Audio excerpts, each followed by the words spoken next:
espectadores, espectadoras, no sé si habéis caído, pero es 14 de marzo. Es decir, que hoy se cumplen 3 años de la declaración del estado de alarma, ¿se acuerdan? Nadie va a olvidar ese momento, cuando Pedro Sánchez comparecía en Moncloa y desde ese momento comenzábamos un confinamiento que nos mantuvo 3 meses encerrados en casa. En España, ese COVID deja 120.000 fallecidos y cerca de 14 millones de contagiados declarados. Sí, vamos a hablar con una persona que conoce muy bien este asunto. Es la doctora Inmaculada Salcedo. Ella es la portavoz del comité de expertos que asesora al gobierno andaluz sobre el COVID y es la persona que ha estado al frente de este comité desde los primeros casos de COVID. Muy buenos días, señora Salcedo. Buenos días. Hola, muy buenos días. Buenos días. Bueno, tantas veces, ¿verdad?, que hemos hablado, sobre todo al principio, cuando hace 3 años se decretó el estado de alarma y todos estábamos como en un momento de shock. Usted se convirtió en imagen y en la voz de ese equipo de profesionales sanitarios que luchaban contra el coronavirus en nuestra comunidad. Hoy lo decía Miguel Ángel, todos nos hemos levantado y quizá hemos dicho, madre mía, 3 años ya de ese momento histórico en la vida de todos y cada uno de nosotros. ¿Qué recuerdos son los que usted tiene en mente un día como hoy? Se echa la vista atrás. Bueno, pues la verdad que fue un momento de un gravísimo problema de salud pública, como decíamos en todo momento.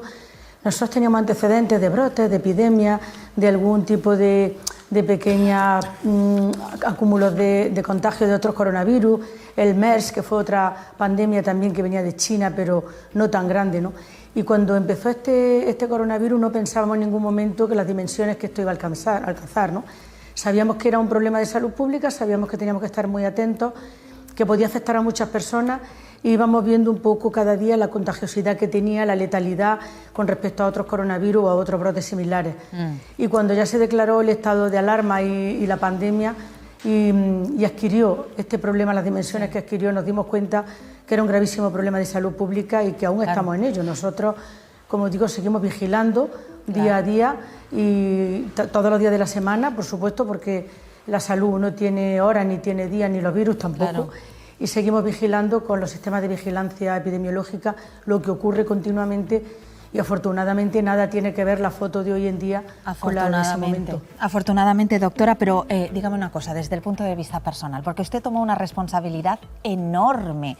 Tenía que informar de la manera más didáctica posible de un virus que desconocíamos todos. Es que tenía que transmitir la información a los medios de comunicación para luego nosotros tener que contarlo.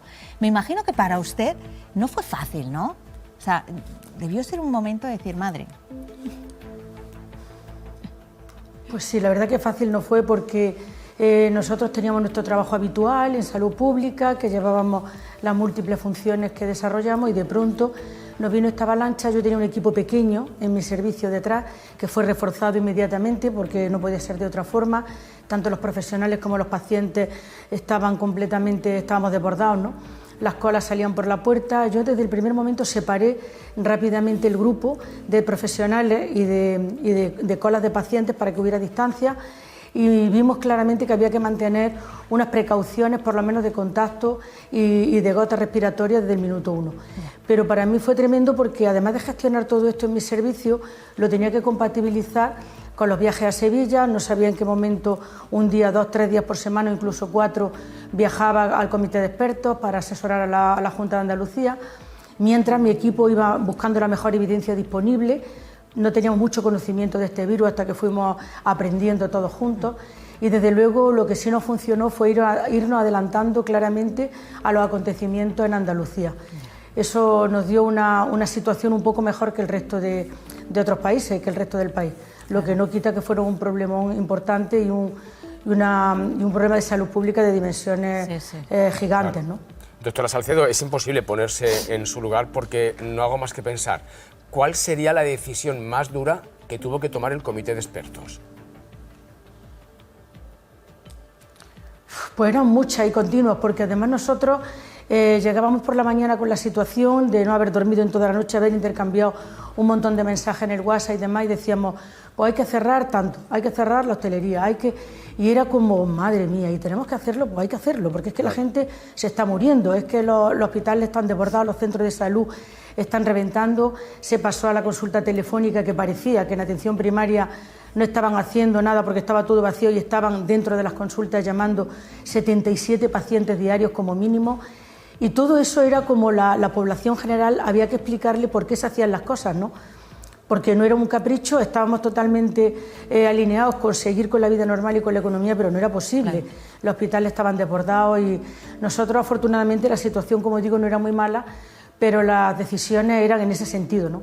Hoy hay que cerrar esto, podemos abrir un poco, la incidencia acumulada se dispara, otra ola que no esperábamos después del verano, era continuamente. Cuando ya parecía que después de vacaciones podíamos tener una vida un poco normal, surgía otra ola y volvíamos a reunirnos urgentemente.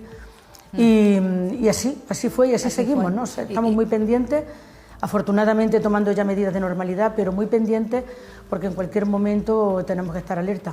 Claro, ahora le preguntamos cuál es la situación hoy, pero es que no nos podemos olvidar que usted es jefa de Medicina Preventiva del Hospital Reina Sofía de Córdoba. Usted también tuvo que trabajar en primera línea y todos recordábamos, no teníamos mascarilla los ciudadanos, pero es que los médicos no tenían tampoco de nada, es que se jugaban la vida literalmente. Sinceramente, 3 años después, ¿qué sensación tiene con respecto a los ciudadanos, aquellos que aplaudíamos a las 8 de la tarde? ¿Nos hemos olvidado del valor de nuestros médicos y médicas? Bueno, yo quiero creer que no, que la ciudadanía no se olvida, la ciudadanía se portó bien y además hicieron caso de lo que se decía y creo que nos valoran, creo que la labor que hicimos todos y los ciudadanos lo aprecian, ¿no? Otra cosa es que tengamos ganas de relajarnos y ya se nos olvida un poco y siempre hay grupos de personas que piensan que, bueno, que no hay que hacer las cosas, que no hay que ponerse mascarilla en los centros sanitarios, que bueno, que no pasa nada, ¿no?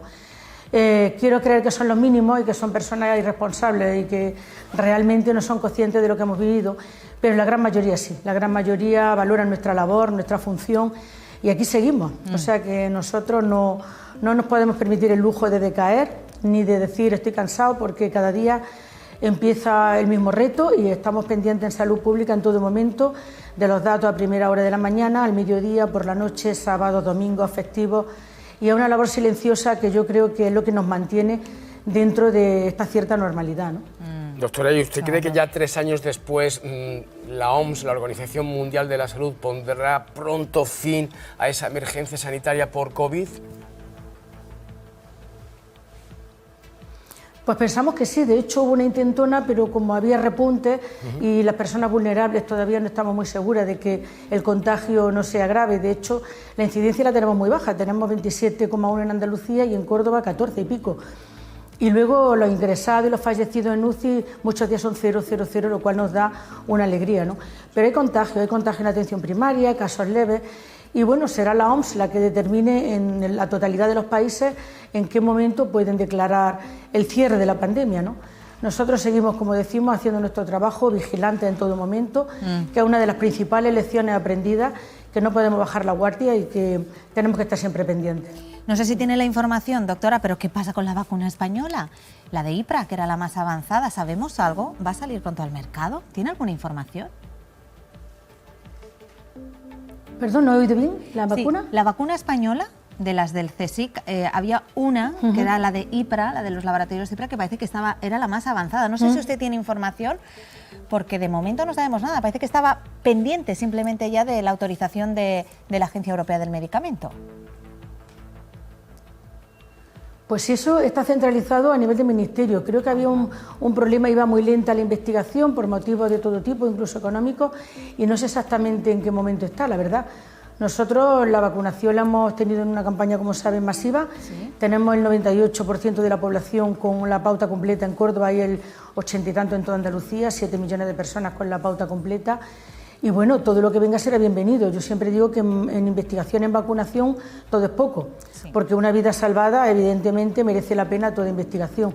Pero de este en concreto no sé exactamente en qué fase está. ¿No? Nos quedamos con ese dato, el 98% de la población vacunada. Exacto. En Andalucía. Bueno, nos quedan 3 minutillos. Los compañeros tertulianos que nos acompañan quieren preguntarle, doctora. Alberto Grimaldi. Sí, bueno, yo más que preguntar quería agradecerle primero que el Comité de Expertos en Andalucía ha tenido rostro, porque en el Comité de Expertos Nacional todavía no sabemos quiénes son. De hecho, hay formaciones políticas que han puesto en duda que existiera tal Comité de Expertos. Lo segundo que quiero agradecerle es lo que ha dicho, que es verdad que Andalucía fue un paso por delante. Quiero recordar que el hoy presidente del Parlamento, en una entrevista que nos concedió a los periódicos del Grupo Yoli este fin de semana, insistía en un hecho, que el brote de listeria que sufrió Andalucía pocos meses antes del COVID puso muy en alerta al SAS, y quizá eso ayudó a que estuvieran por delante, y quizá iba por ahí, si coincide con ese criterio de don Jesús Aguirre, y si eso nos ayudó a reaccionar mejor y que los resultados de la pandemia en Andalucía fueran menos graves pero menos graves. Pues sí, la verdad que es difícil comprender los problemas de salud pública, es difícil porque estamos acostumbrados a una medicina que trata la enfermedad, ¿no?, a nivel individual. Y tratar la salud, como yo digo, evitar que grandes poblaciones se contagien, evitar que la población no enferme, es más difícil de entender. Lo aprendimos con la listeria, evidentemente, y se dieron cuenta, y nos dimos cuenta, lógicamente, que los problemas de salud pública tienen que ser atendidos por profesionales expertos en salud pública. Y por eso el comité de expertos se constituyó rápidamente y estábamos mucho involucrados de las sociedades de medicina preventiva y salud pública, que es nuestro trabajo habitual, evitar, como siempre decimos, que el ciudadano se convierta en un paciente, porque cuando ya es paciente ya es un enfermo y puede enfermar de manera grave, ingresar y morir, ¿no? Y esa es nuestra función, y costó trabajo que eso captaran las personas, pues que el índice de contagiosidad era alto, aunque no era la letalidad grande, sin embargo morían muchas personas porque se contagiaban, y al contagiar más volumen de personas podían tener más gravedad los vulnerables. Es decir, captar los problemas de salud pública a nosotros nos cuesta mucho trabajo transmitirlo, pero afortunadamente Jesús Aguirre, como muy bien dice, lo captó rápidamente y dijo: esto es un grave problema de salud pública, vamos a ponernos en manos de salud pública. Y salió bien dentro de la gravedad de la situación de la que nadie se ha librado, ¿no? Pero en Andalucía, además, yo quiero recordar que en un congreso internacional de medicina preventiva y salud pública llevamos una comunicación de la gestión de la pandemia y fuimos el primer premio de toda España, o sea que algo hicimos bien, que se tuvo en cuenta también en foros nacionales e internacionales, ¿no? Claro que sí. Y bueno, esto es una satisfacción también para nosotros, saber que hemos ido en la línea correcta. Porque el miedo a equivocarse siempre está ahí, pero cuando se obra con la mejor evidencia disponible y con conocimiento de salud pública, yo creo que hemos ido en la línea correcta. Y pienso que los ciudadanos lo han valorado y creo que saben que hemos hecho lo mejor para todos, porque al fin y al cabo nosotros somos ciudadanos, tenemos una familia. Yo llegaba a mi casa a las 11 de la noche o a las 3 de la mañana, a veces llorando, a veces mi gente dándonos apoyo unos a otros, y todos tenemos una familia y unos hijos que estaban sin salir y que estaban ahí un poco pues, a verla venir, ¿no?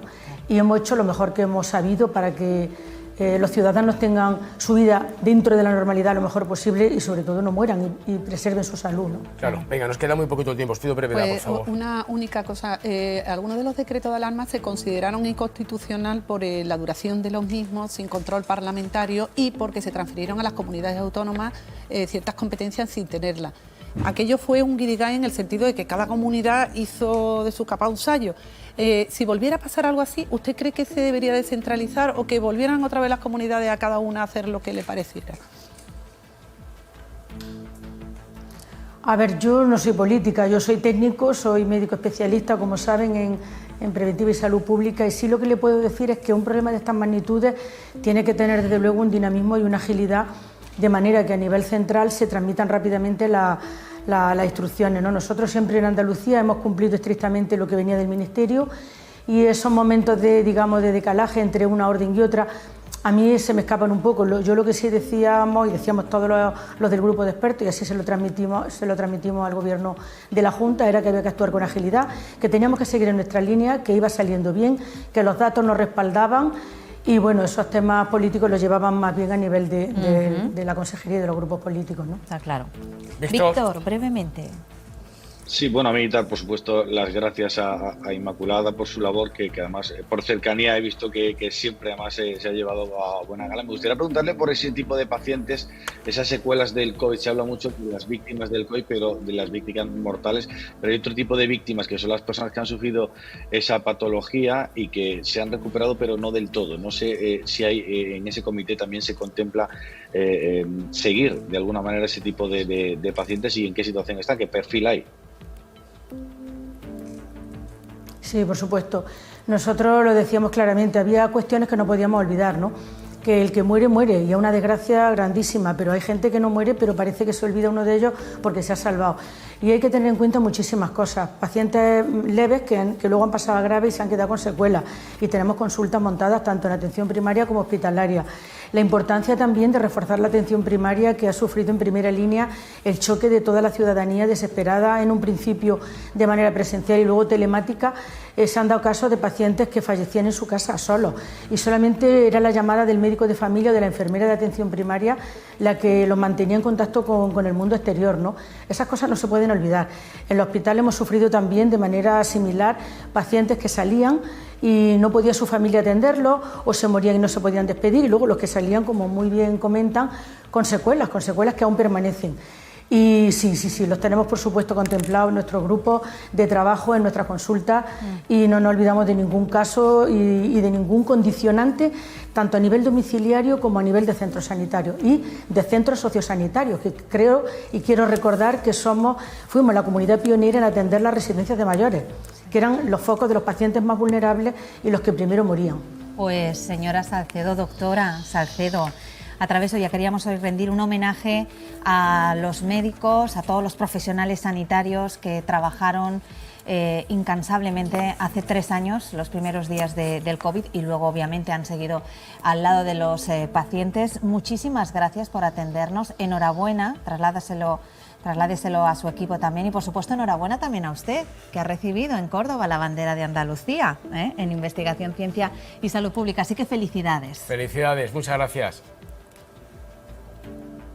Pues muchas gracias, la verdad que ha sido un orgullo y un honor, y me emociona recordarlo porque hemos sufrido mucho, y trasladar el premio a todo mi equipo, a toda mi familia y a todos los ciudadanos de Andalucía, y por supuesto a las autoridades sanitarias. Un abrazo grande. Bueno, y a los medios de comunicación, que habéis hecho una labor magnífica de educación sanitaria en todo momento, ha sido fundamental. La gente ya no hacía caso de los médicos, hacía caso de la tele y de los medios de comunicación, ¿no? Y de la radio. Pues así gracias. Que muchas gracias a todos. Era es un premio global. Nuestra obligación. Muchísimas gracias, doctora. Un saludo.